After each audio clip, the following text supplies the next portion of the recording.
Si vous pouvez enseigner aux gens à tenir tête aux choses dont ils ont peur, ils deviennent plus forts. Les choses que vous faites et que vous ne faites pas sont bien plus importantes que vous ne le pensez. C'est comme laisser tomber une pierre dans un étang. Les ondulations se déplacent vers l'extérieur. Elles affectent les choses de façon que vous ne pouvez pas complètement comprendre. Et tu sais ce que tu dois faire. On sait toujours ce qu'on devrait faire. On peut jouer au jeu de ne pas savoir. Mais lorsqu'on veut savoir, on sait toujours ce qu'on doit faire.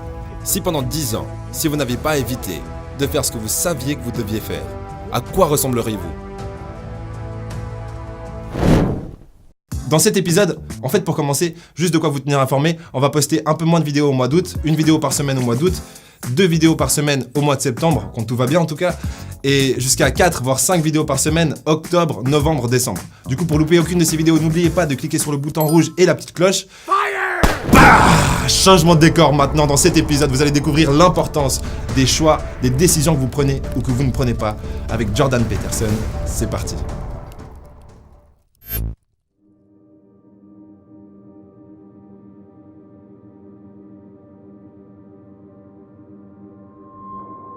Vous savez, si vous prenez des gens, et je vous ai déjà dit ça, et vous les exposez volontairement à des choses qu'ils évitent et dont ils ont peur, et qu'ils savent qu'ils doivent surmonter afin d'atteindre leur objectif autodéfini.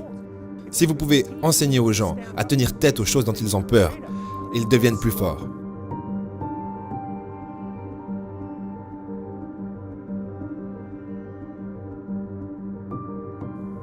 Et vous ne savez pas quelles sont les limites supérieures à cela, parce que vous pourriez vous demander, si pendant 10 ans, si vous n'aviez pas évité de faire ce que vous saviez que vous deviez faire, par votre propre définition, d'accord, au sein de la structure de valeur que vous avez créée, dans la mesure où vous avez fait ça, à quoi ressembleriez-vous ? Eh bien, vous savez, il y a des gens remarquables qui viennent dans le monde de temps en temps. Et il y a des gens qui trouvent, au fil de longues périodes, de 10 ans, à quoi est-ce qu'ils pourraient ressembler s'ils étaient qui ils étaient. S'ils disaient, s'ils parlaient de leur être en le poussant vers l'avant.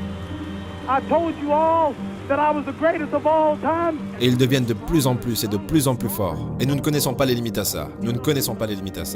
Et donc vous pourriez dire, eh bien, en partie peut-être la raison pour laquelle vous souffrez insupportablement peut être laissée à vos pieds. Parce que vous n'êtes pas tout ce que vous pourriez être. Et vous le savez. Et bien sûr, c'est une chose terrible à admettre. C'est une chose terrible à considérer. Mais il y a une vraie promesse là-dedans.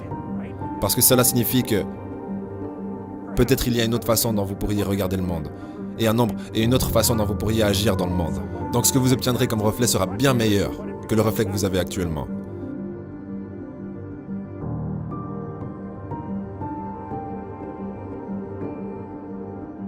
Je demande souvent aux étudiants, combien d'heures par jour est-ce que vous gâchez? Ou combien d'heures par semaine vous gâchez? Et la réponse classique est quelque chose comme 4 à 6 heures par jour. Vous savez, étudier de façon inefficace, regarder des choses sur YouTube que non seulement vous ne voulez pas regarder, qui ne vous importent pas, qui vous font vous sentir mal à propos de les avoir regardés après que vous ayez fini. C'est sûrement 4 heures juste là. Maintenant, vous y pensez, eh bien c'est 25 heures par semaine, c'est 100 heures par mois, c'est 2 semaines et demie complètes de travail, c'est la moitié d'un an de semaines de travail par an. Et si votre temps vaut $20 de l'heure, ce qui est une sous-estimation totale, c'est probablement plus 50 si vous y pensez en termes de salaire différé. Si vous gâchez 20 heures par semaine, vous gâchez $50 000 par an. Et vous faites ça, là, maintenant. Et c'est parce que vous êtes jeune, gâcher $50 000 par an est une catastrophe bien plus grande que ça ne le serait pour moi de les gâcher, parce que je ne vais pas durer aussi longtemps que vous. Et si on redéfinissait le verbe profiter? Parce que moi, par exemple, à l'époque, on me disait « mais t'es jeune, t'as le temps, profite ». Et moi, j'étais là trop bien. Du coup, je vais traîner, regarder la télé, chercher des trucs à manger, et essayer de me divertir de la façon la plus passive possible. Mais ça, c'est pas profiter, parce que je tire pas profit du moment. Je tire pas profit de ma situation. Pour moi, profiter, ça veut dire soit que vous allez faire un truc qui vous fait juste plaisir, mais qui va vous laisser un souvenir. C'est-à-dire que dans 3 semaines, vous allez vous souvenir de ce moment. Si ce n'est pas le cas, c'est que ça valait pas la peine. Ou que vous allez utiliser le moment comme un stoïque. Et ce moment-là, soit ça va vous renforcer pour les moments difficiles du futur, ou soit ça va vous donner quelque chose sur lequel vous allez pouvoir vous appuyer pour avancer, par exemple. Du coup, pour moi, profiter, ça veut vraiment dire ça. Deuxièmement, maintenant que vous allez avoir un peu plus de temps et que vous allez pouvoir réellement en profiter, on doit aborder le sujet de l'argent. L'argent, c'est ni mal ni bien. Ça peut être fantastique si vous en faites des choses formidables, et ça peut être horrible si vous en faites des choses diaboliques. Mais globalement, c'est juste un outil de communication sur le marché. Et vous avez tous accepté de jouer au jeu de l'argent. Toutes les personnes qui regardent cette vidéo acceptent des euros, des francs suisses ou peu importe pour faire des transactions. Du coup, vous jouez déjà au jeu de l'argent, mais certains d'entre vous disent encore que trop d'argent, c'est pas bien. Pourtant, votre score, c'est votre compte en banque, le chiffre qu'il y a sur votre compte en banque. Et du coup, vous jouez déjà au jeu, mais vous avez un chiffre merdique. qui définit vos compétences, vos actions sur le marché. Et vous ne pouvez simplement pas accepter ça, simplement pourquoi ? Parce que tant que vous acceptez ça, vous n'allez pas pouvoir augmenter votre valeur sur le marché. Tant que vous n'augmentez pas votre valeur sur le marché, vous n'allez pas pouvoir faire ce que vous voulez de votre vie. C'est aussi simple que ça. Et donc, si votre vie n'est pas tout ce qu'elle pourrait être, vous pourriez vous demander, eh bien, qu'est-ce qui se passerait si vous arrêtiez de gâcher les opportunités qui sont en face de vous ? Vous seriez, qui sait à quel point plus efficace ? 10 fois plus efficace, 20 fois plus efficace. C'est la distribution de Pareto. Vous n'avez aucune idée à quel point efficaces les gens efficaces deviennent. C'est hors des statistiques. Eh bien, si nous nous ressaisissons tous collectivement et que nous arrêtons de faire empirer les choses, parce que ça c'est une autre chose que les gens font tout le temps, non seulement ils ne font pas ce qu'ils devraient pour améliorer les choses, ils essayent activement d'empirer les choses, parce qu'ils sont malveillants ou rancuniers, ou arrogants, ou malhonnêtes, ou meurtriers, ou génocidaires, ou toutes ces choses, toutes groupées ensemble, dans un paquet absolument pathologique. Si les gens arrêtaient de vraiment essayer d'empirer les choses, nous n'avons aucune idée à quel point ils deviendraient meilleurs juste grâce à ça. L'une des autres choses que j'ai souvent demandé à mes classes d'étudiants est... Vous savez, il y a cette idée que les gens ont une conscience. Et vous savez ce que la conscience, c'est ce sentiment ou cette voix que vous avez dans votre tête, juste avant que vous ne fassiez quelque chose que vous savez être stupide, qui vous dit que vous ne devriez probablement pas faire cette chose stupide. Vous n'êtes pas obligé de l'écouter, assez bizarrement. Mais vous y allez, le faites quand même, et ensuite, évidemment, ce que la conscience vous avait dit qu'il allait se passer se produit inévitablement, pour que vous vous sentiez encore plus stupide à propos de ça, que vous ne vous seriez senti si c'est arrivé par accident. Parce que vous savez, je savais que ça allait se produire, j'ai eu un avertissement que ça allait se produire, et j'y suis allé et je l'ai fait quand même. Et la chose drôle aussi est que cette conscience opère au sein des personnes, et nous ne comprenons vraiment pas ce que c'est. On pourrait aussi appeler cette conscience l'intuition. Et par exemple, si je te disais, tu sais exactement que tu devrais faire ce que tu repousses depuis si longtemps, et que si tu le faisais, peut-être que ta vie commencerait à aller mieux. Enfin, tu dois le faire, tu sais ce que tu dois faire. C'est quoi cette chose que tu dois faire ? Si tu as quelque chose qui est apparu en tête, ça veut dire que ton intuition a participé à cette conversation et te dit, c'est ça que tu devrais faire. Et tu sais ce que tu dois faire, on sait toujours ce qu'on devrait faire, on peut jouer au jeu de pas savoir. Mais lorsqu'on veut savoir, on sait toujours ce qu'on doit faire. Et on sait ce qu'on devrait éviter d'écouter. Parce que pour moi, il y a un petit ange sur votre épaule droite qui, pour moi, c'est votre intuition. Et il y a un petit diable sur votre épaule gauche. Et ça, c'est la voix de la peur, qui va essayer de vous dissuader de faire ce que vous devriez faire et vous encourager à faire ce que vous ne devriez pas faire. Mais vous savez très bien quelle est la voix de la peur et vous savez très bien quelle est la voix de votre intuition. Du coup, vous pouvez choisir de faire ce qui est juste. Et ça sera quelque chose de différent pour chacun d'entre vous, mais ça restera ce qui est juste pour vous.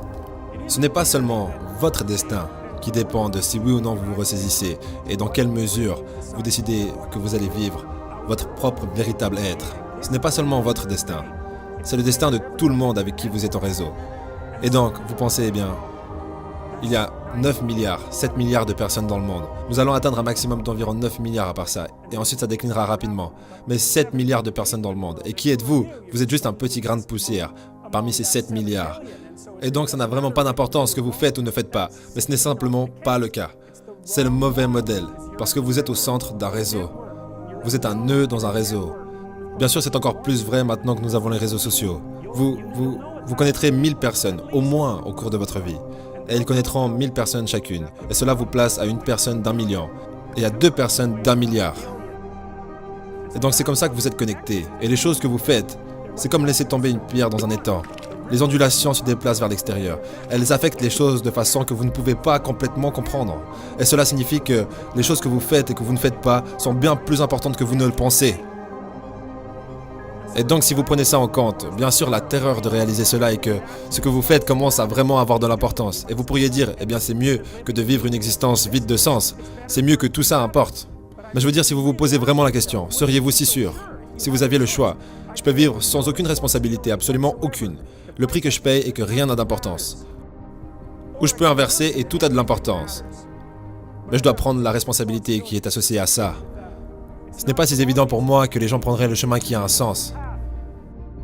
Maintenant, quand vous dites, les nihilistes ont souffert atrocement parce qu'il n'y a aucun sens dans leur vie, et ils souffrent quand même, oui, mais l'avantage c'est qu'ils n'ont aucune responsabilité. Donc c'est la récompense, et je pense en fait que c'est la motivation. En disant, je ne peux pas m'empêcher d'être nihiliste, tous mes systèmes de croyances se sont écroulés. Oui, peut-être. Peut-être que tu les as juste laissés s'écrouler parce que c'est beaucoup plus facile que d'agir sur ces croyances. Et le prix que tu payes est une souffrance vide de sens, mais tu peux toujours pleurnicher à propos de ça et les gens auront pitié de toi. Et vous avez l'option de prendre le chemin du martyr. Donc c'est un plutôt bon accord, tout bien considéré. Surtout quand l'alternative est de supporter votre fardeau correctement et de vivre franchement dans le monde. Eh bien, ce que Solzhenitsyn a compris, et beaucoup d'autres personnes au XXe siècle, pas seulement lui, même s'il est le meilleur exemple, c'est que si vous vivez une vie pathologique, vous faites d'une pathologie votre société. Et si suffisamment de gens font ça, alors c'est l'enfer. Vraiment. Vraiment. Et vous pouvez lire l'archipel de Goulag. Et si vous avez le courage de faire ça, vous verrez exactement à quoi ressemble l'enfer. Et ensuite, vous pouvez décider si c'est un endroit que vous aimeriez visiter. Ou encore plus important, si c'est un endroit que vous aimeriez visiter et y emmener toute votre famille et vos amis. Parce que c'est ce qui s'est passé au XXe siècle.